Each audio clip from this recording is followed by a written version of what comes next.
Hello everyone, welcome back to Crafts by the Bow. Today I want to show you a card that I made for my Casually Crafting blog. This is a blog hop with demonstrators for Stampin' Up across the world. And we always try to make a project or a card that doesn't use many tools, so that if you're a beginner crafter, you can replicate the cards without thinking, I don't have a cut and emboss machine, or I don't have all these die cuts.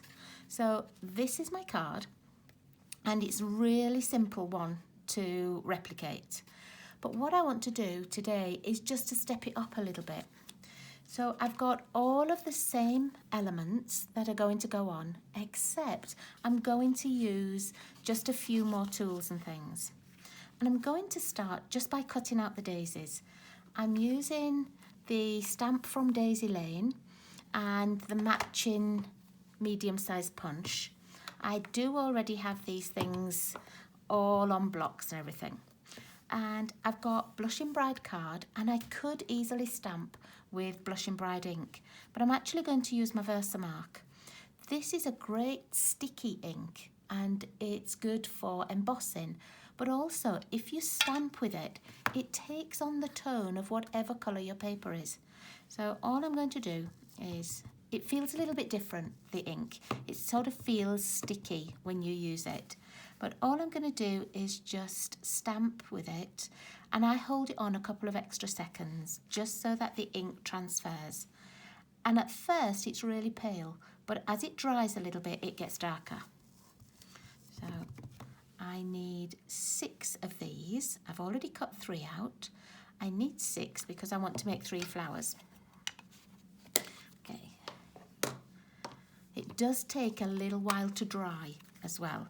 So if you're using it, if you're embossing with it, it's great because you don't have to rush. It's not like just using wet ink for embossing. Ooh, I'm just going to stamp these. Now that I've stamped them, I'm just going to punch them out, just line them up in my punch. It's a really noisy punch, this one. I don't know why. It's just noisier than many of my others. Okay, so that's all 6 done. And I'm going to stick them together. I'm just going to have double flowers. So I'm putting ink on, no, I'm not putting ink. I'm putting adhesive just on 3 of them, like this. Now, if you had a die cut that was a flower, you could use that too. It doesn't have to be this daisy. It's just, I love this little daisy. It looks so pretty. I really like it made up in like a pale grey. So this is one that I have made, and it's in the basic grey, but you can make it in the smoky slate or in the granite, and it's a really pretty way to make the daisy. Okay, so I'm going to leave those to dry for a few minutes, and I'm going to punch some little leaves that I need. And I've just got a piece of gold foil. You can see I've already used it. This is what I used for my first card. And this punch is in the January to June, July catalogue, the little mini. And I'm just going to do 3 of them. I love that it punches 2 different sorts of leaves at the same time. That makes it so much quicker. Okay, and pop those on one side, and I'm going to get the base ready while my little flowers are still drying. So I've got the same Pear Pizzazz base card that I had for the original for this one, and the same size piece of basic white. But for one of them that's going on the inside, I haven't done the score lines or anything. I'm literally just going to pop it inside. And if you wanted, you could stamp some of the little daisies on this for the inside. I would probably stamp some and then on the envelope as well. Okay, so I'm just going to pop that one in. Okay. And for the one on the front, instead of it being just the plain card with the score lines down, I've popped the card through this painted texture embossing folder. It's one of the 3D ones, and it's quite chunky. It does give you a really nice depth And that's what I'm going to use for my, my backing base. Sometimes with these 3D folders, because they're quite deep, it can mean that they're a little bit difficult to attach. So sometimes, you know, if I'm using the liquid glue, I'll put a little bit extra on, just so that it goes in all the little crevices and little bumps and things.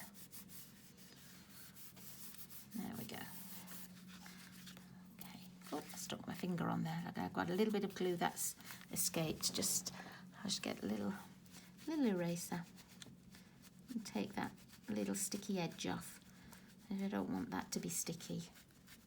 It feels a bit sort of like sticky on a post-it note, and we don't want that on there. Okay. Now for my sentiment, I'm not using this lovely label punch. I'm going to use my Hippo and Friends dies. Now if I want layering dies, this is my go-to, because all of the shapes, they've got, like, they're one size up, you know, so you can have a little layer really easily. And I'm using this one. I'm using the smallest one for white, and I'm using the larger or the middle size one with rich raspberry. And I have cut those out already. So here's the white one with little bits of fluff on. Let's take those off. Now I don't want to use that because it's got a little mark in the card. So fortunately I cut a second piece. And this is the second one cut in the rich raspberry. And I'm going to stamp with the rich raspberry too. And I'm using Happiest of Birthdays. I wanted quite a large sentiment, so I'm using this one, the It's Your Day. So I'm just going to ink it up. And then it just fits perfectly on this little label. Just make sure it's straight.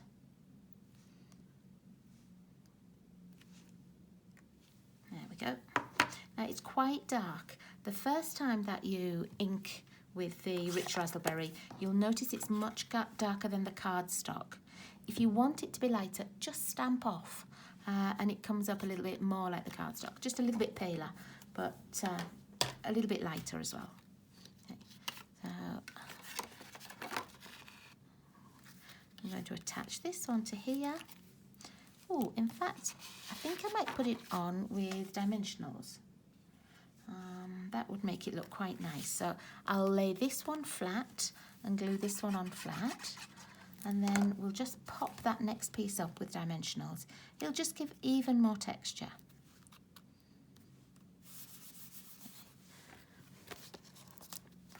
I'm just going to pop 3 on. I'll pop them on with just a few. We don't need too many dimensionals. It's not going to be saggy or anything. And see how it layers up just perfectly. Okay, so our little flowers are dry. What I'm going to do next is I'm just going to, with my finger, I'm just going to curl them up. You can do this with a bone folder. You could do it with the side of a pencil crayon, just a little bit to give it a little bit of a curve. It's not too much, just a little bit.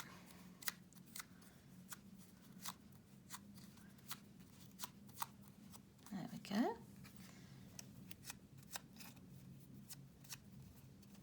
And then I'm going to do the same layout. I'm going to do the 2 flowers at the top and the one down below here.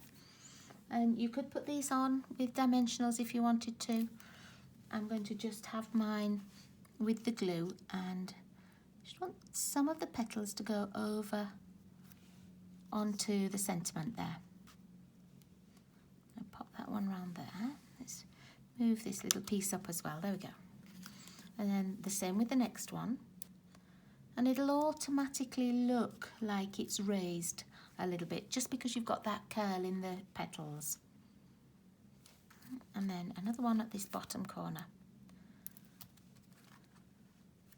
And it's a really fast design to make. It doesn't take long at all.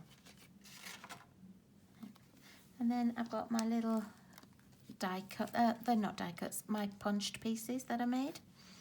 And I'm not going to put too many pieces on. Just a little bit at the top and one at the bottom right. Stick that right behind those flowers there. And I'm going to put one of the others that looks like sort of little berries or even like little cotton plant. I'm going to put that one at the bottom right and just taking a little bit off the bottom so that it's not too long. And pop it under there so it's right on the corner of the card. And then I'm just going to put another couple of these little pieces in.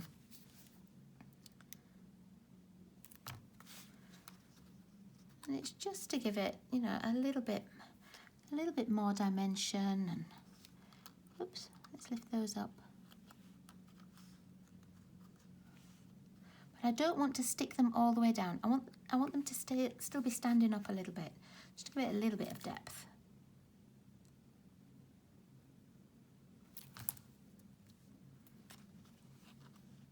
Lift those petals again. There we are. Just stick it down. And you'll find that if you leave just these little bits up, once you get it out of the envelope, they'll stay standing up. They won't be too squashed, too flat. Now the last little piece I'm going to do is to put these little, like the little sequins on, and they're from the, oh, what do we call it? It's like an Expressions in Ink ephemera pack. And if I show you that in the catalogue, you can see that if you don't have this punch, it wouldn't matter because you could use the pieces from the ephemera pack as well. Let me have a little look. I know it's near the back. This one, look. So you get these iridescent sequins and all these little gold pieces as well. And so you could use those leaves. If you have this pack, just use both pieces. And if you don't have these little sequins from it, you could just use some of your other embellishments, as some of the little rhinestones. I wanted something that was not too dark and not sort of bright, but it just blended in with the daisy. And so that's why I chose these ones. And there we are. That's the stepped up version. Really quick, really simple. And if you don't have many tools, you can make this one. If you wanted to make it a little bit different, you could do some stamping off on the backgrounds here. If you've got like a spotty kind of stamp, then that would look quite nice, just stamped off really pale. But if you've got a cut and emboss machine and you can do an embossed piece, this looks really nice as well. So thank you for watching me, everybody, and thank you for your support on the YouTube. I really do appreciate the comments and the fact that people are watching and asking me to make different cards. If there is a card that you've seen that you'd like me to have a try at, don't be worried about, sending me a message, and if I can make it, I will. So thanks, everybody. I'll see you all again really, really soon. Bye-bye.